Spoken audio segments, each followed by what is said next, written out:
Titik singgung jabatan notaris dengan hukum pidana.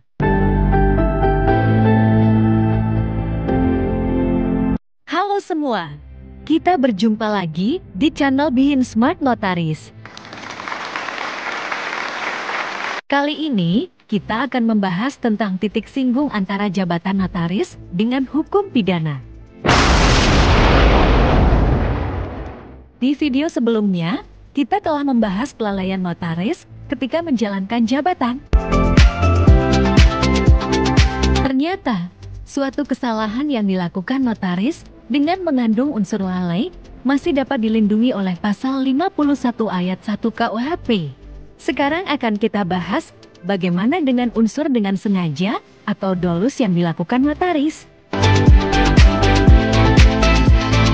Jangan lupa untuk subscribe, like, dan klik tanda lonceng agar tidak ketinggalan video-video dari kami. Ada beberapa contoh kasus yang menjadikan seorang notaris dipidana ketika menjalankan jabatannya dalam melayani masyarakat yang memerlukan alat bukti tertulis atau akta.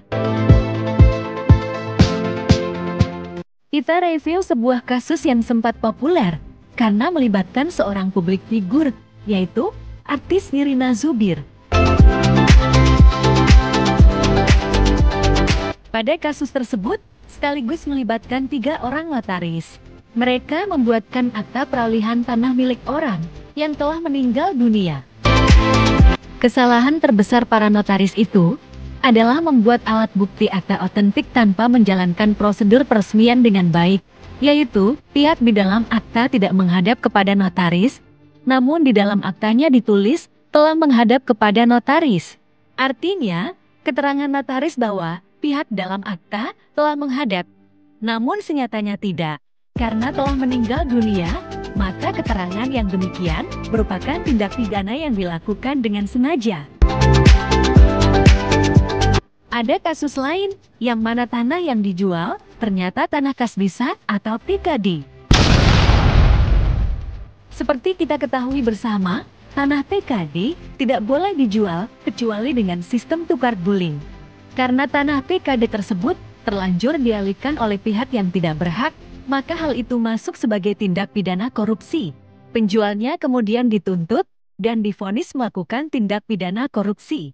Begitupun dengan notaris yang membuat akta peralihannya, dituntut turut membantu melakukan tindak pidana korupsi. Pada awalnya, notaris mengelak bahwa ia tidak mengetahui kalau tanah itu adalah TKD.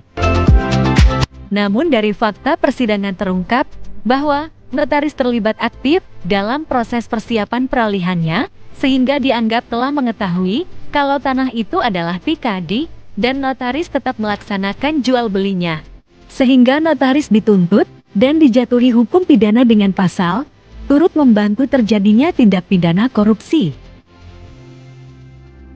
Kasus-kasus yang kita bahas tadi menunjukkan bahwa unsur perbuatan pidana dengan sengaja yang dilakukan notaris maka tidak dilindungi oleh pasal 51 ayat 1 KUHP. Dengan begitu, telah jelas ya bahwa kesalahan dengan unsur kelalaian atau culpa masih dimungkinkan untuk dihapus unsur pidananya. Sedangkan kesalahan yang disengaja atau dolus tidak lagi ada alasan pemaaf atau penghapus kesalahan. Faktor sengaja atau lalai tentunya perlu dibuktikan di persidangan. Sampai di sini dulu pembahasan kita tentang kesengajaan notaris. Sampai jumpa di video berikutnya. Terima kasih.